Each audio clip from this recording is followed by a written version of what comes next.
రోజు మన మాతృక టీవీలో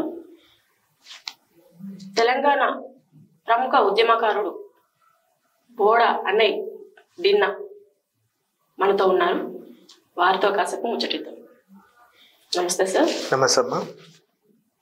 మీ కుటుంబ నేపథ్యం గురించి, మీ బాల్యం గురించి చెప్పండి సార్. నాది ఇక్కడనే హనంకొండ దగ్గర పెద్దమ్మగడ్డ ప్రాంతము. బై బర్త్ నేను లోకల్ పెద్దమ్మగడ్డ. మా ఫాదర్ వచ్చేసి ఆర్టీసీలో డ్రైవర్ మోహన్ గారు. అమ్మ పేరు సక్కుబాయ్. నాకు ఇద్దరు తమ్ముళ్ళు. పెద్ద ఫ్యామిలీ, ఉమ్మడి కుటుంబం అది. ఇక్కడ నా ఎడ్యుకేషన్ అంతా హనంకొండలనే జరిగింది. 2001 నుండి మీ రాజకీయ ప్రస్థానం మొదలైంది. అప్పటి నుండి మీరు ఏ పదవులను చేపట్టారు? నేను కాలేజ్ చదువుకున్న ఆ పీరియడ్ ఆ టైంలో గౌరవ సీఎం గారు, అప్పటి సీఎం గారు కేసీఆర్ గారు తెలంగాణ రాష్ట్రం కోసం టీఆర్ఎస్ పార్టీ పెడుతున్నారని ప్రకటించినప్పుడు అప్పుడు జనార్దన్ రావు సార్ క్లాసులు వినడము, ఆయన స్పీచ్లు వినడము, అలాగే జయశంకర్ సార్ గారి క్లాసులు, అలాగే కొన్ని స్పీచ్లు విని ఇన్స్పైర్ అయ్యడము, కేసీఆర్ గారు అసెంబ్లీలో మాట్లాడుతూ ఉంటే ఆయన స్పీచ్లు వినడము, పేపర్లలో కొంచెం చదవడము, తెలంగాణ వాదం గురించి. అప్పుడు కొంత ఉన్నప్పుడు నేను సెకండ్ ఇయర్ థర్డ్ ఇయర్ ఉన్నప్పుడు ఆ తెలంగాణ కోసం పార్టీ పెట్టినప్పుడు నేను టీఆర్ఎస్ పార్టీలో జాయిన్ అవ్వడం జరిగింది. ఇప్పుడు 2021 అప్పుడు మా పెద్దమ్మగడ్డ యూత్ ప్రెసిడెంట్గా, డివిజన్ యూత్ ప్రెసిడెంట్గా జాయిన్ అవ్వడం జరిగింది. 2004 నుండి 2007 వరకు మీరు ఏ ఉద్యమాల్లో విద్యార్థులను తీసుకొచ్చారు? అప్పుడు 2004లో నేను సిటీ విద్యార్థి విభాగము టీఆర్ఎస్వి ఇన్ఛార్జ్గా చేయడం జరిగింది. అప్పుడు గౌరవ ప్రెసిడెంట్గా, విద్యార్థి విభాగం ప్రెసిడెంట్గా నరేష్ అని ఒక అన్న ఉన్నాడు. అప్పుడు జనరల్ సెక్రటరీగా బొత్తు రామ్మోహన్ గారు, మొన్నటి మేయర్ గారు, అప్పుడు యూత్ జనరల్ అది విద్యార్థి విభాగం జనరల్ సెక్రటరీ ఉండే, నన్ను సిటీ ఇన్ఛార్జ్ చేయడం జరిగింది. అప్పుడు విద్యార్థులు కాలేజీలల్లో ఫేస్ చేసే ప్రాబ్లమ్స్, కొంచెం వెనుకబడిన ప్రాంతాల నుంచి వచ్చి సిటీలలో చదువుకునే పిల్లలు, వాళ్ళ ఇంపాక్ట్ ఏ విధంగా ఉంటుంది, సిటీ ఇంపాక్ట్ ఏ విధంగా ఉంటుంది, వాళ్ళకు కొంచెం సపోర్టివ్గా ఉండేవాళ్ళము. కాలేజీలలో మాకు ఏమైనా ఇష్యూస్ ఉన్నప్పుడు కొంచెం ధైర్యంగా వెళ్ళి మా సార్లతోటి డిస్కస్ చేయడం, పిల్లలకి ఏదైనా హెల్ప్ ఉన్నా కూడా నేనే స్వయంగా పోయి షేర్ చేసుకోవడం, ఇటువంటి కొంత ముందు జరగడం జరిగింది. అప్పుడే తెలంగాణ వాదం ఉన్నప్పుడు కాలేజీలో కూడా మేము కమిటీలు వేయడం జరిగింది. అప్పుడు మీరు టీఆర్ఎస్ పార్టీలోకి చేరడానికి గల ముఖ్య కారణాలు ఏంటి? ఎవరి ద్వారా మీరు పార్టీలోకి వెళ్ళడం జరిగింది?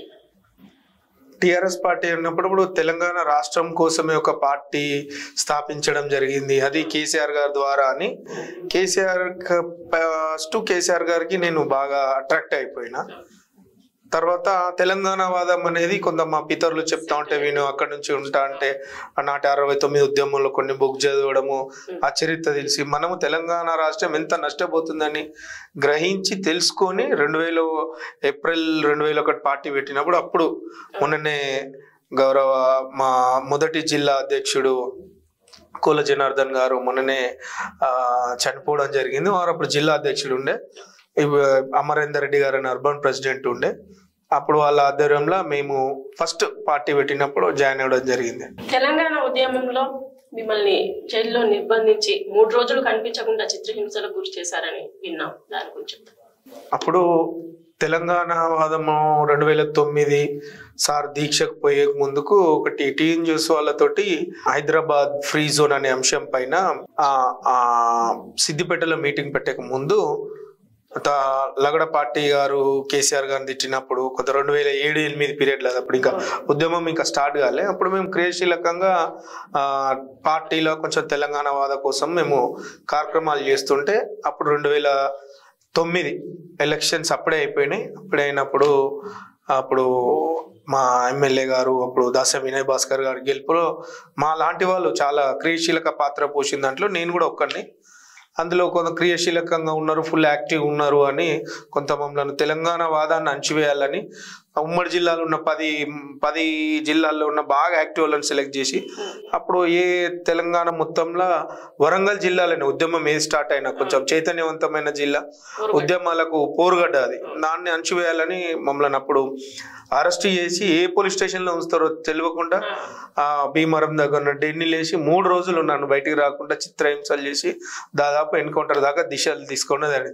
తెలంగాణ పదము అనద్దు, నేనున్న రోజులు తెలంగాణ పదము తెలంగాణ ఊసే ఎవరి నోట రావద్దు అని నన్ను బాగా కొట్టడం జరిగింది. అయినా కూడా అప్పుడు మేము ఏం భయపడలేదు. పెద్ద ఎత్తున ఆ దెబ్బతోటి ఇంకా వరంగల్ ఉద్యమం చాలా వేడి పుట్టిందని కూడా అనుకోవచ్చు. మీరు ఏ సభకు వెళ్ళినా శుభకార్యానికి వెళ్ళినా ఒక మొక్క ఇవ్వడం అంటూ జరుగుతుంది, దానికి కారణం ఏంటి? కరెక్టే. అంటే కొంచెం పర్యావరణాన్ని ఇష్టపడే వాళ్ళము, పర్యావరణాన్ని ఎంకరేజ్ చేయాలి అనేది ఆనాడు మన పితరులు చేస్తేనే ఈ రోజు ఇంత మనం దాన్ని ఆస్వాదిస్తున్నాం. మనం ఫ్యూచర్ జనరేషన్ కి ఏదో ఒకటి అందించాలనే ఉద్దేశంతో ఒక పాజిటివ్ ధోరణితోటి మొక్కను ఇవ్వడం జరుగుతున్నది.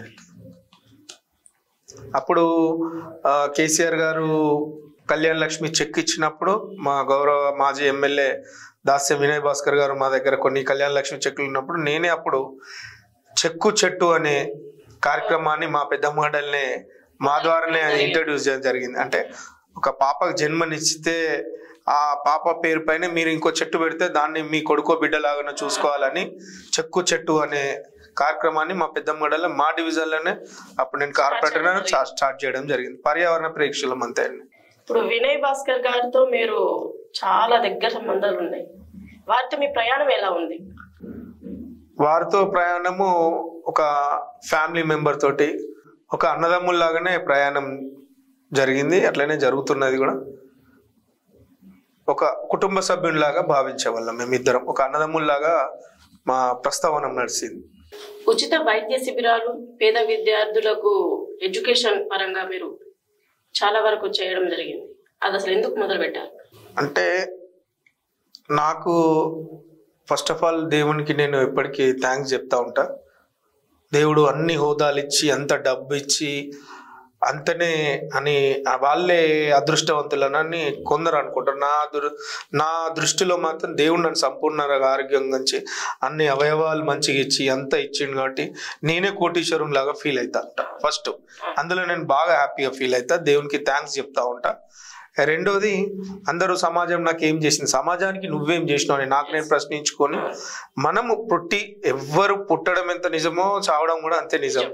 ఆ టైం పీరియడ్ లో మనం ఏమేం చేసినాం అది మనకు మనసు తృప్తి పరిచే విధంగా, ఒకరికి సాటి వ్యక్తికి మనం సాయం చేసే విధంగా, సొసైటీకి మనం సాయం చేసే విధంగా ఏదో ఒకటి చేయాలన్న ఒక జిల్ నాకు చిన్నప్పటి నుంచి ఉంటుంది. అందులో భాగంగానే మెడికల్ క్యాంపులే కానీ అప్పుడు హాస్పిటల్ పోవాలంటే వేలతో ఖర్చులు. కొన్ని నాకు తెలిసిన వాళ్ళు డాక్టర్స్ తోటి వాళ్ళందరితో మాట్లాడి మా ఏరియాలలో కొంచెం ఫ్రీ క్యాంప్ పెట్టండి అన్న, అందరు చేసుకుంటేనే బతుకుతారు, డబ్బులు ఉండే కానీ ఆ దూరంతో చెప్పడం జరిగింది. అలాగే సొసైటీ అంటే సంపూర్ణ ఆరోగ్యంగా ఉంటేనే సొసైటీ అని నేను భావించుకుంటా. కొంచెం ఎడ్యుకేషన్ కూడా ఉంటే ఇంకా ఆరోగ్యవంతులు ఉంటారు.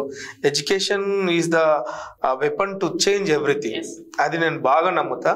సో అన్ని దానాలు కన్నా విద్యాదానం అన్నది చాలా, ఒక ఇంట్లో ఒక్క వ్యక్తి చదువుకుంటే ఆ ఇల్లు మొత్తము డెవలప్ అవుతుంది. అలాగే ఊర్లో ఉన్న ప్రతి ఒక్కరు చదువుకుంటే ఊరే డెవలప్ అవుతుంది. అలాగే మన ప్రాంతాల చుట్టుపక్కల ఊర్లు, మండలాలు, కాన్స్టిట్యున్సీలు డెవలప్, మన జిల్లా ఏదైతే మొత్తం భారతదేశంలో డెవలప్మెంట్, పేదరికాలను నిర్మించడం, జ్ఞానం వస్తుంది, తెలివి వస్తుంది. అప్పుడు దాన్ని ఎవరు దొంగలించారు, ఒక్కరి ద్వారా ఇంకొకరికి అది అవుతుంది. ఇప్పుడు ఉదాహరణకు ఒకప్పుడు ఒక 20-30 ఇయర్స్ బ్యాక్, 40 ఇయర్స్ బ్యాక్ ఉన్న పేరెంట్స్ అప్పుడు ఇంత ఎడ్యుకేషన్ లేదు. వాళ్ళు కొంత చదివిన పిల్లలు బాగా చదవాలి, నా పిల్లలు చదివిన వాళ్ళని బాగా చదివించారు, వాళ్ళ పిల్లల్ని ఇంకా బాగా చదివిపిస్తున్నారు. ఇప్పుడు మనం ఎడ్యుకేషన్ లో బాగా కాంపిటీషన్ ఉన్నాం. ప్రపంచ దేశాలతోటి భారతదేశం పోటీ పడుతుందంటే అది నాటే జోక్ కదా. ఆ ఎడ్యుకేషన్ ద్వారానే ఇదంతా. మా ఎడ్యుకేషన్ ద్వారా మంచి చెడు ఏంటిదనేది తెలుస్తుంది, మనకు జ్ఞానం వస్తుంది, ఏది పాజిటివ్ ఏది నెగిటివ్ అంటే ఆలోచన చేసి డిసిషన్ తీసుకునే స్థాయికి మనం ఉంటాం. తెలంగాణ ఉద్యమంలో ఎస్ఐ రవికుమార్ మిమ్మల్ని టార్గెట్ చేశారని తెలిసింది. అంటే ఎస్ఐ రవికుమార్ గారు అనే కాకపోయినా అప్పుడున్న ప్రభుత్వంలో ఉన్న ప్రజాప్రతినిధులు అందరూ కూడా నన్ను టార్గెట్ చేయడం జరిగింది. ఎందుకంటే టీఆర్ఎస్ పార్టీలో బాగా యాక్టివ్ ఉన్నాడు, చురుగ్గా తిరుగుతున్నాడు, ఉద్యమాన్ని అంచాలనే విధంగా నన్ను ఆ విధంగా టార్గెట్ చేసింది. పోలీసు వాళ్ళు టార్గెట్ కాదు, అది ప్రభుత్వం, అప్పుడున్న ప్రభుత్వమే నన్ను టార్గెట్ చేసింది. నా కోసం సపరేట్ గా పోలీస్ డిపార్ట్మెంట్ లో సిఐలను మార్చడము, ఎస్పీలను మార్చడము, అధికారులను మార్చడము, అంటే డిన్నర్ను అంచడం కాదు, ఉద్యమాన్ని అంచాలనే ఉద్దేశంతో అది చేసినప్పుడు నన్ను టీఆర్ఎస్ లో ఉండొద్దు, కాంగ్రెస్ కు రావాలి, కాంగ్రెస్ లో ఉన్న లీడర్లకు నువ్వు సపోర్ట్ ఉండాలి, నువ్వు బాగా మొత్తం టీఆర్ఎస్ఏ చేస్తున్నావు, మొత్తం తెలంగాణ వాదాన్ని అందరినీ బాగా పటిష్టం బలపరుస్తున్నావు అని బాగా కక్ష కట్టి నన్ను అప్పుడు బాగా చిత్రహింసలు పెట్టడం జరిగింది. అవును, అది నన్ను ఉద్యమకాలను టార్గెట్ చేయడం. అది కరోనా టైంలో మీరు అనేక సామాజిక సేవలు చేయడం జరిగింది, వాటి గురించి. కరోనా టైము ఇట్లా ఉంటది, ఇట్లా వస్తుంది అని మేము ఎప్పుడు వినలేదు, చూడలేదు కూడా, అనుకోలేదు కూడా, అసలు ఇట్లా ఉంటది కూడా అనుకోలేదు. ఎక్స్పెక్ట్ చేయని పరిణామము. కానీ నా జన్మల ఈ జన్మకి ఇది చేసిన, ఈ కరోనా టైంలో నేను చేసిన సేవ కన్నా నా బాధ్యత ఇది నేను బాగా సాటిస్ఫైగా ఫీల్ అవుతా. ఆనాడు మేము, నాతోటి ఉన్న నా కుటుంబ సభ్యులు, నా టీం సభ్యులందరూ కూడా కరోనా అంటేనే భయపడే ఆ టైంలో మేము స్వచ్ఛంగా బయటకు వచ్చి, బహుశా అప్పుడు వరంగల్ అనే కాదు, తెలంగాణ కాదు, భారతదేశంలో ఎవరు బయటకు రాలే. అప్పుడు మేము స్వచ్ఛందంగా బయటకు వచ్చి, ఇవాళ కాకపోతే ఎప్పటికైనా చచ్చేటోళ్ళం, మేము చచ్చిపోయే రాసి ఉంటుంది. సో మనం ఇంత ఉండి మన ప్రజలు మనం ఎన్నుకుంటే, నేను ఈ స్థాయిలో ఉండి నా ప్రజలకు నేను ఏదో చేయాలి అని నా కుటుంబానికి చేసుకుంటే అది నా స్వార్థం. నన్ను నమ్ముకొని నన్ను ఓటేజ్ గెలిపించిన ప్రజలకు చేసుకుంటే అది నా బాధ్యత అని నేను బయటకు వచ్చడం ద్వారా నా టీం సభ్యులందరూ కూడా బయటకు వచ్చి స్వచ్ఛందంగా ప్రాణాలకు తెగించి, కరోనాలు ఉంటే సొంత ఫ్యామిలీ మెంబర్స్ కూడా పోని పరిస్థితుల్లో మేము అక్కడికి పోయి వాళ్ళతో మాట్లాడి, వాళ్ళకు ఫుడ్ మెటీరియల్ కానీ, మెడిసిన్ కానీ, మరి ముఖ్యంగా అందులో నా టీం సభ్యులు చాలా సపోర్టివ్గా ఉన్నారు. అందులో మరి ముఖ్యంగా చెప్పాలంటే police department, medical department, municipality department, ఈ 3 డిపార్ట్మెంట్లు క్రియాశీలక పాత్ర పోషించినాయి. ఆనాడు మాకు కరోనా వచ్చి మేము కూడా ఇంటికి పోయే పరిస్థితి కాదు. అదే పీరియడ్ లో లాక్డౌన్, ఒక్కొక్కరు తినే పరిస్థితి లేదు, ఆహారం లేక అల్లాడిపోయి చచ్చిపోతున్నారు.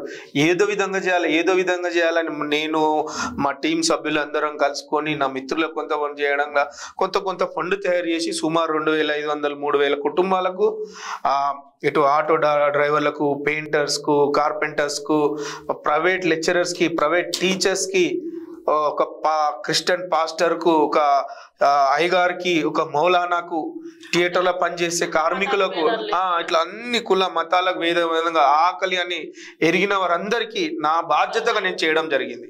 నేనేదో పుణ్యమో నాదని కాదు, నా బాధ్యత, అది నా బాధ్యతగా నేను చేయడం జరిగింది. అందులో నేను చాలా నా పర్సనల్ గా నేను హ్యాపీగా ఫీల్ అవుతా ఉంటుంది, ప్రౌడిష్ గా ఫీల్ అవుతా ఉంటాయి. ఏ డివిజన్ లో లేని ఒక కొత్త వినూత్న కార్యక్రమాన్ని చేపట్టారు మీరు, డివిజన్ డ్రైవ్ బై సైకిల్ అని. అది ఎందుకు మొదలు పెట్టాల్సి వచ్చింది? అంటే నేను జనరల్ గా డ్రైవ్ అంటే నేను ఎర్లీ మార్నింగ్ లేచి వాకింగ్ పోయేది, జిమ్ పోయే అలవాటు ఉండే. ఇక నేను కార్పొరేటర్ అయినాక నా ప్రజల సమస్యలు, నేను లోకల్లోని కొట్టి నాకు సమస్యలు, కొంత ఎర్లీ మార్నింగ్ వాళ్ళతోటి ఆ గల్లీలల్లో మున్సిపాలిటీ పిహెచ్ వర్కర్లతోటి, కొంత మా ఇంజనీరింగ్ సెక్షన్ తోటి డైలీ 6 to 8:30-9 వరకు గల్లీలలో బస్తీలలో తిరిగి అలవాటు నాకు. అప్పుడప్పుడు కొంచెం సైకిల్ తొక్కడము, కొంచెం నాకు కూడా ఎక్సర్సైజ్ పరంగా ఉండేది, పొల్యూషన్ పరంగా ఉండేది, ఆరోగ్య పరంగా, బాధ్యత పరంగా, అట్లా అందులో కొంత ఇన్నోవేట్ గా చేయడం జరిగింది. మీకు ఇష్టమైన రాజకీయ గురువు ఎవరంటారు? రాజకీయంలో ఇష్టమైన వ్యక్తులు అని అంటే చాలా మంది ఉన్నారండి. వాస్తవంగా నాకు ఇష్టమైన హీరోలు అనుకుంటా, నా లైఫ్ స్టైల్ కు నాకు ఇష్టమైన హీరోలు అయితే పెద్దలు డాక్టర్ బాబాసాహెబ్ అంబేద్కర్ గారు, అలాగే జ్యోతిరావు పూలే గారు, అలాగే అబ్దుల్ కలాం గారు. వీళ్ళు నాకు చాలా అంటే చాలా ఇన్స్పిరేషన్ గా ఉండి, నాకు నాయకులు, ఇక నాకు హీరోలు వాళ్ళు, ఇక మేధావులు అన్నాక అన్ని విధాలుగా ఆల్రౌండర్స్ వాళ్ళు హీరోలు. అసలు అందరూ మేము చదివితే ఐఏఎస్లు అయిపోయినామని, అమ్మాయిలు అబ్బాయిలే, ఎస్సీ ఎస్టీ బీసీ మైనార్టీలే ఇప్పుడు అనుకుంటారు. కానీ దాని వెనుక వీళ్ళు ఈ ఫలితాలు పొందుతున్నారు అని అంటే ఎంతమంది కష్టపడితే ఈ ఫలితాలు పొందినా చాలా మందికి తెలుస్తలేదు. కొంత మేము టైం ఉన్నప్పుడు బుక్స్ చదవడము కానీ మీలాంటి వాళ్ళు కొంచెం పెద్దవాళ్ళు నా మిత్రులే కానీ యూనివర్సిటీలో ఉన్న మా ఫ్రెండ్స్తో కాబట్టి డిస్కస్ చేయడం వల్ల చరిత్ర ఇదా, ఓహో ఆనాడు చదివే మహిళలకు చదివేయద్దు ఓటేయద్దు అని అంటే అంబేద్కర్ గారు కొట్లాడి ఈ విధంగా తీసుకొచ్చిన ఆహో అసలు నిజమైన హీరో ఈయనే. అయ్యో చదివేయద్దు ఆడపిల్లలకు అన్నారంటే జ్యోతిరావు పూలే గారు మరి సొంతంగా వాళ్ళ భార్యను చదివిపించి టీచర్ని చేసి ఆమె ద్వారా ఇంతమందికి చదువు నేర్పించిన ఇది ఎంత మరి తెలుసు. ఓహో ఇట్లా నాని నాకు తెలుసుకొని అబ్దుల్ కలాం ఇన్ని ప్రపంచ దేశాలు భారతదేశాన్ని చూసి భయపడుతున్నదంటే మరి అబ్దుల్ కలాం గారు చేసిన సేవలు అంతో ఇంత కాదు, వాళ్ళు చేసిన ఫలాలే కదండి ఇప్పుడు మనము గర్వంగా ఫీల్ అవుతున్నాం. వాళ్ళు నాకు మార్గాన్ని వాళ్ళు రియల్ హీరోస్ గా నేను భావిస్తా, వాళ్ళే నాకు గురువుగా భావిస్తా. కొన్ని సందర్భాలు పిజిఆర్ గారు, ప్రణయ్ భాస్కర్ గారు, అలాగే నాకు కేసీఆర్ గారు అని కొంచెం బాగా ఇష్టమైన నాయకులు. లక్ష్యం ఏంటంటే లక్ష్యం అని అంటే పబ్లిక్ మోటో సర్వీస్ చేయాలనేది ఒకటి ఉన్నది. మొన్నటిదాకా కార్పొరేటర్గా చేసిన, అవకాశం ఉంటే ఎంపీగా చేయాలని కోరుకుంటున్నా. ఆ దిశగా కూడా ప్రయత్నాలు చేస్తున్నా. సరే దేవుని దయ ఎట్లుంటుందో అధిష్టానం దయ ఎట్లుంటుందో చూస్తున్నా, ప్రయత్నం చేస్తున్నా, గట్టి ప్రయత్నాలు. పార్లమెంట్ రాజకీయాల్లోకి ఎందుకు రావాలనుకుంటున్నారు? పార్లమెంటు అంటే దేశ రాజకీయాలు గ్రామీణ ప్రాంతం నుంచి అంటే గల్లీ నుంచి ఢిల్లీ వరకు ఏది జరగాలన్నా parliament is the headquarters. ఏ చట్టసభలు ఏది జరిగినా శాసించాలన్నా అది ఆచరణ కావాలన్నా ఏ విధంగా parliament is the only platform. అందులోకి పార్లమెంట్లకు పోవాలని ఎందుకో చిన్నప్పటి నుంచి ఒక కోరిక మొదలైంది. మా శంకర్ సార్ అని మాకు సైన్స్ చెప్తుండే, మ్యాథ్స్ సైన్స్ చెప్తుండే. మార్గరెట్ టీచర్ అని మాకు ఇంగ్లీషును సోషల్ చెప్తుండే చిన్నప్పుడు స్కూల్లో. చట్టాలు ఏ విధంగా జరుగుతాయి, ఎవరు ప్రభుత్వం అంటే ఏంటిది, ప్రజలకు ప్రభుత్వం మధ్యలో ఎవరు ఉంటారు అని కొంత వాళ్ళ మాటలకు కూడా నేను కొంత అట్రాక్ట్ అయిన బాగా. స్కూల్లో ఉన్నప్పుడు లీడర్షిప్ క్వాలిటీస్ కొంత ఎదిరించే తత్వము, ప్రశ్నించే తత్వం బాగుంటుండే. వాళ్ళు ఇంకా కొంచెం నాకు బూస్టింగ్ ఇస్తూ ఉండే. అప్పుడు స్కూల్లో క్లాస్ టీచర్గా వండుకుంటూ అట్లా ఉండే. ఓహో ఇట్లయితే ఇట్లుంటుందా, అసెంబ్లీ అంటే ఇట్లుంటుందా, పార్లమెంట్ ఇట్లుంటుందా. పార్లమెంట్ అంటే దేశ వ్యాప్తంగా మొత్తంగా ఏది జరిగినా కూడా దేశంలోకి వెళ్ళి అదే ఫైనల్గా. సో దాంట్లోకి మనం ఒక్కసారి పోవాలి అని కొంత కోరిక ఉన్నది చిన్నప్పటి నుంచి. ఇక చూద్దాం, ప్రయత్నం చేస్తున్నా. తెలంగాణ ఉద్యమంలో మీరు నిర్వహించిన పాత్రలు ఏమిటి? తెలంగాణ ఉద్యమంలో ఉమ్మడి 10 జిల్లాలతో పోల్చుకుంటే వరంగల్ క్రియాశీలక పాత్ర. ఆ ఉద్యమంలో క్రియాశీలక పాత్ర పోసిన దాంట్లో అందులో నేను ఒక్కడిని. నేను చెయ్యని ఉద్యమము ప్రతి కార్యక్రమంలో నా ప్రజెన్స్ ఉండే. నేనే మొత్తం కాదు, నేను అందులో భాగమైన అందులో భాగంగా వాస్తవంగా ఎన్నో దెబ్బలు, ఎన్నో కేసులు. 2 సార్లు నన్ను ఎత్తుకోబోయిళ్ళు, ఎన్కౌంటర్ చేస్తాను బెదిరించి గన్నులు పెట్టి కూడా ఎక్కడికి తీసుకుపోయే పరిస్థితి కూడా లేకుండే. అప్పుడు మా అమ్మ నాన్నలు కూడా 3 రోజులు అంత టెన్షన్ వాతామంటుండే. అప్పుడు ఇంకా ఉద్యమం కూడా స్టార్ట్ కాలే. ఉద్యమం కూడా 2007-8 అప్పుడు నా పైన కేసులు ఉండే స్టార్టింగ్. అప్పుడు ఉద్యమం 2009 డిసెంబర్ అప్పుడు ఆ పీరియడ్లోకి వెళ్ళి నడుస్తుండే. కానీ మాకు 2007-8 నుంచే మా పైన కేసులు, అప్పుడే మమ్మల్ని అరెస్టులు, భయభ్రాంతి గుళ్ళు చేయడం. ఇంకా అప్పుడు ప్రభుత్వం ఎట్లుండే, అప్పుడు ఇంత ధైర్యం లేకుండే. అప్పుడు ఓహో వాదం ఇంత ఇంకా గట్టి పడలే. అప్పుడు భయం ఉంటుండే. అటువంటి భయాలను మేము ధైర్యంగా ఎదిరించినప్పుడు అప్పటి నుంచి నేటి తెలంగాణ రాష్ట్రంలో 2014 జూన్ 1 వరకు వచ్చే వరకు కూడా మేము దాదాపు అన్ని కార్యక్రమంలో రైలు రోకోలే కానీ, సడక్ బందే కానీ, అలాగే రాస్తా రోకోలే కానీ, ఇంకా వంట వార్పులే కానీ, ప్రజాప్రతినిధి ఇల్లు ముట్టడిలే కానీ, చెప్పుకుంటూ పోతే బంధులే కానీ, సైకిల్ యాత్రలే కానీ, పాదయాత్రలే కానీ, ఇక చెప్పుకుంటూ పోతే ఇప్పటి నుంచి రేపటి వరకు కూడా చెప్తా. ప్రతి కార్యక్రమం మేము అందులో భాగస్వాములు. నేను రాజకీయాల్లోకి రావాలంటేనే అది డబ్బుతో ముడిపడుండే. మరి మీ దగ్గర ఎంత డబ్బు ఉందంటారు? అంటే రాజకీయాలకు డబ్బుకు నాకు తెలిసి అంత సంబంధము 5 to 10% ఉంటది. అంటే ప్రస్తుత కాలంలో మాత్రం మనం చూస్తున్నాం. ఎందుకంటే ఒక నిజమైన నాయకునికి ఎవరు ఓటు వేసే పరిస్థితిలో లేరు ఇప్పుడున్న జనాలు. ఎప్పుడు కానీ ఓట్లు వస్తున్నాయంటే ఎంత ఇస్తున్నారని అడుగుతున్నారు. అది మనకి ఇప్పుడు వచ్చిన మెయిన్ సమస్య. వాస్తవంగా మీరు అన్నది అది నేను ఏకీభవించానండి. సరే, మీరు అన్నది కూడా కరెక్టే. ఎలక్షన్ టైంలో ఓటుకి ఇంత ఇస్తారు అనేది నడుస్తున్నది, ఓపెన్ ఫ్యాక్ట్ అది. కానీ డబ్బులు ఉన్న వాళ్ళే రాజకీయాలు రావాలన్నప్పుడు ఏ అంబానో అదానో ఇంకా పెద్ద పెద్ద బిల్డర్స్ వాళ్ళే రాజకీయాలకు వస్తా ఉంటారు. ఎప్పుడు రాజకీయాలకు అవసరము అని అన్నప్పుడు, అన్యాయం జరిగినప్పుడు ఎదురిస్తారు. అప్పుడు నాయకుడు పుట్టుకొస్తాడు. ప్రజల కోసం ప్రశ్నించి ప్రజల సమస్యల పైన పోరాడినాడు నాయకుడు. నాయకుడు వేరు, రాజకీయ నాయకుడు వేరు, అలా డిఫరెన్స్ ఉంటుంది. అందులో పరిస్థితి ప్రభావం వల్ల ఇప్పుడు మేము తెలంగాణ రాష్ట్ర సమితి నాకు అవకాశం ఇచ్చింది, మమ్మల్ని లీడర్లను చేసింది, మమ్మల్ని సమాజంలో గుర్తించే స్థాయికి తీసుకొచ్చింది టీఆర్ఎస్ పార్టీ. మేము గౌరవంగా ఫీల్ అవుతాం. మేము అందులో మాలాంటి ఎంతో మంది లీడర్లను చేసింది. ఆనాడు తెలంగాణ వాదమేలే తెలంగాణ రాష్ట్రంలో అయితే మాలాంటి వాళ్ళు లీడర్లుగా అయ్యే పరిస్థితి లేకుండే. ఎంతో మందికి మాకు ప్లాట్ఫామ్ చేసింది. అట్లా అంటే ఆ ఉద్యమం ద్వారా మేము రాజకీయ ప్రస్తావన రావడం జరిగింది. ఇంకొకటి, ఎప్పుడు కూడా ఒక డబ్బు ఉంటేనే రాజకీయం అంటే కొన్ని సందర్భాలలో అవుతుంది. కానీ ప్రతిదీ మాత్రం డబ్బుతోటి మూడు పెట్టుకొని ఉండే పరిస్థితి ఉండదు. ఎందుకంటే 100,000 కోట్లు ఉన్నోళ్ళు కూడా రాజకీయంలో ఎలక్షన్లుగా నిలబడితే ఏం లేని స్థాయిడు కూడా గెలిచిన సందర్భాలు ఎన్నో ఉన్నాయి. సో దాన్ని మనం ఈ డబ్బు అనేది ప్రజలకు అలవాటు చేసిండు.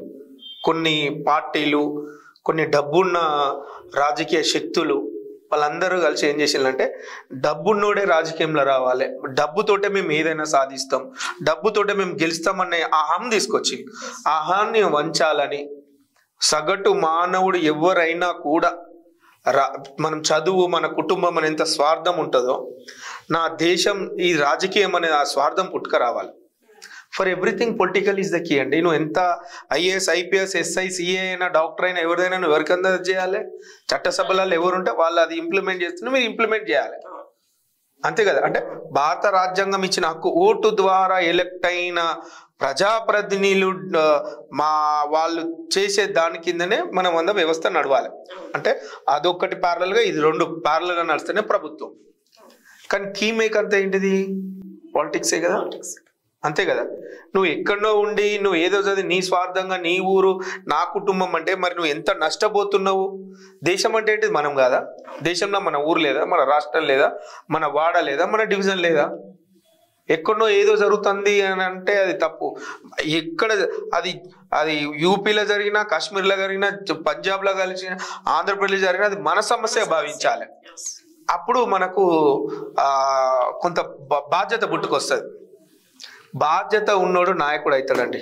నిజంగా చెప్పాలంటే బాధ్యత తీసుకోవాలి. లేదు నాకేంది అని అంటే అది అంతే. ఇక ఆనాడు మనకు ఫ్రీడమ్ రాకముందుకు నాకేంది అని వాళ్ళు మహనీయులు కొట్లాడితే మనకు స్వాతంత్రం వచ్చా? పోనీ ఈనాడు 1969 తెలంగాణ మొదటి దశ ఉద్యమం చేసినప్పుడు చేయకపోతే ఈ 2వ దశ వచ్చా? మళ్ళీ దశంలో మాలాంటి వాళ్ళు, మీలాంటి వాళ్ళు ఎంతో మంది స్వచ్ఛందంగా ఉద్యమంలో పాల్గొంటేనే తెలంగాణ రాష్ట్రం వచ్చింది. నాకేంది అని అనలే. ఇప్పుడు అందరూ కూడా మనం అనుకోని మన సమస్యను పోరాటం చేశారు కాబట్టి ఈ రోజు తెలంగాణ రాష్ట్రం సాధించుకున్నాం. సో మన అనేది భావించారు, నా అనేది పక్క పెట్టి మన అంటే ఏదైనా ఈజీగా సాధించగలుగుతాం. పెద్దమ్మగడ్డ కార్పొరేటర్ గా ఉండి మీరు ఎలాంటి సమస్యలను పరిష్కరించారు? పెద్దమ్మగడ్డ చెప్పాలంటే ట్రై సిటీల్లో కాజీపేట, హన్మకొండ, వరంగల్లో ఒక పేరుగాంచిన ప్రాంతం అది. సిటీలో నడి ఒడ్డున ఉన్న ప్రాంతం అది. ఒకటే వర్గానికి చెందిన ఏరియా అది పెద్దమ్మగడ్డ. వెనుకబడిన ప్రాంతం. నేను నా తండ్రి పుట్టిన ఏరియా కాబట్టి దాన్ని రూట్స్ నుంచి నాకు తెలుసు ఏది సమస్య ఏంటిది అని. అందులో నేను ఆ సమస్యల గురించి పోరాడినోని, ఆ పోరాటంలో భాగంలో నేను అందులో ఒక ప్రజాప్రతినిధి అవడము నేను అదృష్టంగా భావిస్తున్నా. మా ఓటర్ల దీవెనలతోటి నేను ఆడ కార్పొరేటర్ చేయడం జరిగింది. అందులో నేను అనుభవించిన కష్టాలు నాకు తెలుస్తాయి కదా, నేను లోకల్గా ఉన్నోని కాబట్టి వాటిని ఎట్లా క్లియర్ చేయాలని బై రూట్ నుంచి పోయి కొన్ని సమస్యలు నేను అందులో క్లియర్ చేయడం అనేది. అందులో మెయిన్గా చెప్పాలంటే ఒకటి కరెంట్ సమస్య, రెండోది వాటర్ సమస్య, మూడోది ఎడ్యుకేషన్ సమస్య, నాలుగోది హెల్త్. ఒకటి మాకు మా దగ్గర నుంచి పెద్దమగడ్డ నుంచే 220 kV కరెంట్ పాస్ అవుతుందండి, ఉమ్మడి జిల్లాలతో పాటు కొన్ని జిల్లాల్లో కూడా ఇక్కడ పాస్. కానీ మా పెద్దమ్మగడ్డకు ఆనుకున్న సబ్స్టేషన్ ఉండగా కూడా ప్రతిరోజు మాకు కరెంటు ప్రాబ్లం ఉండే. ఎందుకు? అప్పుడు పాలకులు పట్టించుకోలేకపోయేది. మాకు సింగిల్ ఫేజ్ కరెంట్ ఉండే, ఎందుకంటే వెనుకబడిన ప్రాంతం, అది ఒక వెనుకబడిన వర్గానికి చెందిన ప్రాంతం కాబట్టి ఒక చిన్న చూపు ఉండే. దాన్ని నేను సింగిల్ ఫేజ్ నుంచి 3 ఫేజ్ చేసి ప్రతి పోల్ను, పాత పోల్లను తీసేసి కొత్త పెళ్ళేసి కొత్త కండక్టర్లు వేసి LED లైట్లు పెట్టి, ఒకప్పుడు కరెంట్ వచ్చిందో అంటే సంబరపడేది. ఇప్పుడు కరెంటు పోతే మాకు అరే కరెంటు పోయిందట అన్న అదైంది. 24 కరెంటు సంపాదించుకోవడం జరిగింది. రెండవది కాకతీయ కెనాల్ మా పెద్దమగడ్డలకి వెళ్ళిపోతుంది, మా జాగాలకి వెళ్ళిపోతుంది. మాకు నీళ్ళ సమస్య ఉండేది ఇప్పటికి. అసలు ఏంది సమస్య మనకి ఏందన్నప్పుడు మా ఇంజనీరింగ్ అధికారులతోటి, స్థానికంగా ఉన్న ప్రజాప్రతినిధి గారితో, ఎమ్మెల్యే గారితో కోఆర్డినేషన్ తోటి మిషన్ భగీరథ మేము ఫస్ట్ పైలట్ ప్రాజెక్ట్కి చేసినామండి.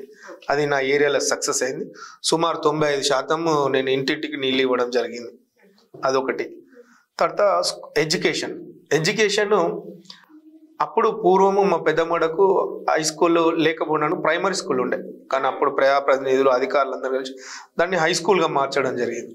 తర్వాత కొన్ని 10 years బ్యాక్ నుంచి ఏమైంది అని అంటే, స్కూల్లో స్ట్రెంత్ లేక ఇక్కడున్న స్టాఫ్ను వేరే స్కూళ్ళకి షిఫ్ట్ చేసుకుంటూ ఇక్కడున్న హై స్కూల్ను ఎత్తేసే పరిస్థితి తీసుకొచ్చిండ్రు. అదే టైంలో నేను కార్పొరేట్ జరగము, కొంచెం సార్లకు నాకున్న సత్సంబంధంతో కొంత ఇట్లా జరుగుతుంది అన్నప్పుడు, సార్ ఎందుకు మీరు సార్లను వేరే దగ్గరికి షిఫ్ట్ చేస్తున్నారు, ఇక్కడ స్ట్రెంత్ లేదు అని చెప్తుండేవారు. నేను మన ఊర్లో ఇంతమంది ఉన్నారు, చుట్టుపక్కల ప్రాంతాల్లో ఇంతమంది ఉన్నారు, స్ట్రెంత్ ఎందుకు లేదని నేను ఏదైతే ఓట్ల కోసం ఏవైతే ఇంటింటికి తిరిగినో అదే విధంగా నేను పిల్లల్ని స్కూల్కి తీసుకురావాలి ఇంటింటికి తిరిగినప్పుడు చాలా మంది డ్రాప్ అవుట్ పిల్లలు కనమంటారు. నాకు అప్పుడే పుట్టుకొచ్చింది ఎడ్యుకేటింగ్ ఏ జనరేషన్ అని. అప్పుడు నేను ఎందుకు ఇంతమంది మీరు 4th annual 5th annual 5th annual 6th annual అప్పుడు సుమారు ఒక 170-80 మంది ఉండే.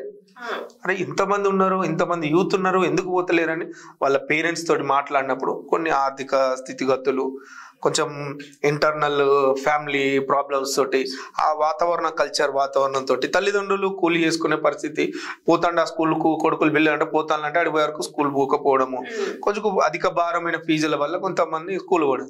అప్పుడు మనకు సన్న బియ్యము, కేసీఆర్ గారు సన్న బియ్యం పెట్టడం జరిగింది. ఇంగ్లీష్ మీడియము కొంచెం మంచి స్టఫ్ ఉన్న మాకు అధ్యాపకులు రావడం జరిగింది. వాళ్ళందరినీ కొంచెం చూసి నేను ఈ పిల్లలందరూ వాళ్ళ పేరెంట్స్ అందరిని మోటివేట్ చేసి నేనే స్వయంగా ఓ ప్రైవేట్ స్కూల్ పోతే పిల్లోడు అపీరెన్స్ ఏ విధంగా ఉంటుంది, బ్యాగులు, బుక్కులు, స్కూల్ పోయే షూస్, మెటీరియల్స్, గైడ్లు, అవన్నీ మెటీరియల్ అంతా నేనే స్వయంగా, నేను మా ఫ్రెండ్స్, మా టీం సభ్యులందరూ కలిసి ఒక్క సెట్ సుమారు 2000 రూపాయలు ఏమో అవుతుంది, 1500 నుంచి 2000 రూపాయల వరకు ఆ సెట్ తయారు చేసి కొన్నిచ్చి మేమే గవర్నమెంట్ స్కూళ్ళల్లో జాయిన్ చేయడం జరిగింది. ఏదైతే 70 మంది ఉన్న స్కూలు ఏకేదం 350-400 మందికి స్ట్రెంత్ అయింది. అప్పుడు నా స్కూల్ను నేను ప్రొటెక్ట్ చేసుకోవడం జరిగింది.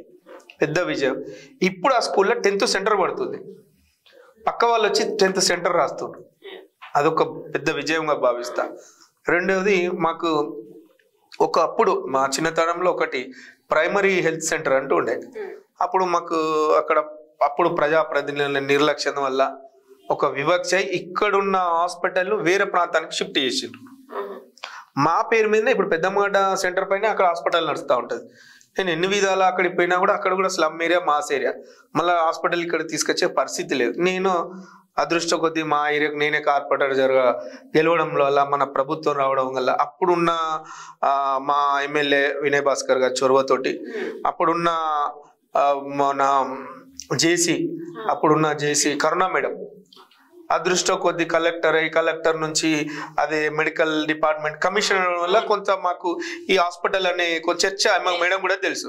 అప్పుడు నేనే లెటర్ పెట్టి మేడం చుట్టూ తిరుక్కుంటూ అప్పుడు లక్ష్మారెడ్డి గారు అనుకుంటా మినిస్టర్ గారు, వైద్య ఆరోగ్య శాఖ మినిస్టర్ గారి దగ్గరికి వెళ్ళినప్పుడు మీ వరంగల్కు 2 PHCలు అవుతున్నాయి, అందులో మీకు ఒకటి వస్తుందని అప్పుడు శాంక్షన్ చేసినప్పుడు ఒక PH సెంటర్ తీసుకొచ్చడం జరిగిందండి. ఇవి ఇంకా చెప్పుకుంటూ పోతే ప్రతి గల్లీలో గల్లీకి సీసీ రోడ్డు అభివృద్ధి, ఒక కమ్యూనిటీ హాలు, మా గ్రేవ్ యార్డు అన్ని కబ్జా జరుగుతుంటే 30-40 ఏళ్ళ నుంచి పోరాడుతున్నాం. ఆ గ్రేవ్ యార్డ్ నుంచి అంటే మా పితరులు కూడా పోరాడుతూనే ఉన్నారు. దానికి మేము పేపర్ పరంగా కాంపౌండ్ పరంగా మేము కమిటీ వేసుకొని ఎన్నో కేసులు నాపై మా పెద్దమ్ముడ ఊరు ప్రజల పైన కూడా ఎన్నో కేసులు అయినాయి. వాటన్నిటి ఫేస్ చేసుకుంటూ కాంపౌండ్ కట్టి నేను కార్పొరేటర్ కొంత నిధులు తీసుకొచ్చి దాన్ని డెవలప్ చేసి దాన్ని ప్రొటెక్ట్ చేసుకోవడం జరిగింది. బోడా అనే డిన్నా అంటే మీ నేమ్ కు ఒక మీనింగ్ ఉంది, ఆ మీనింగ్ ఏంటి మాకు చెప్తారు? అంటే బోడా అనేది నా ఇంటి పేరండి. అనయ్ అనేది అనా అనే అక్షరం తోటి స్టార్ట్ అయింది అని మా తాతగారు చూస్ చేసి మా జాతకాల ప్రకారం చూసి పెట్టిన పేరు అది. డిన్నా అనేది మా ముద్దు పేరు, మా పేరెంట్స్ ముద్దుగా పిలుచుకొని డిన్నా అయింది. అయితే అందరూ అనయ్య అని మర్చిపోయి డిన్నా అనే పలకడము, మా ఫ్రెండ్స్ కానీ మా ఇండ్ల కానీ ట్యూషన్ కాలేజ్ ఎక్కడ పోయిన ప్రజలు అదే మరగడం, అమ్మో నా పేరు అసలే కనుమరుగైపోతుందని బోడా అనే డిన్నా అని పెట్టడం. డిన్నా అంటే యుద్ధ వీరుడు అని అర్థం. అట్లా ఆ పేరు రావడం జరిగిందండి. వరంగల్ పార్లమెంట్ గా పోటీ చేయబోతున్న బోడా అనే డిన్నా గారు తెలంగాణ